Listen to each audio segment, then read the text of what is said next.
پیشنهاد میکنم این ویدیو رو تا آخر ببینید، چون میخوام شما رو با مؤلفه‌ای آشنا کنم که نه تنها پای سود عظیمی را به کسب و کار شما باز میکنه، بلکه به لحاظ اصولی و علمی کمتر راجبش مطلبی شنیدید. سال 1998 آقای تام پیترز مقاله نوشت و در مجله فست کمپانی به چاپ رسوند.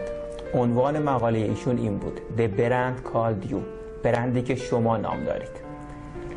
ایشون در مقالش برای اولین بار به صورت رسمی از عبارت برندسازی شخصی صحبت کرد و در مقالش روی دو نکته تاکید کرد. یک، همه انسان‌ها در هر سطحی از زندگی شخصی و شغلی که باشن دارای برند هستند، دارای برند خودشون.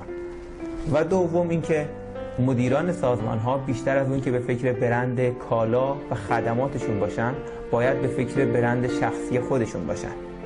به قول آقای پیتر مونتویا، امروز 3 نام و 3 برند در کنار هم دیگه است. 1 برند سازمان، 2 برند خدمات و 3 برند شخص مدیر.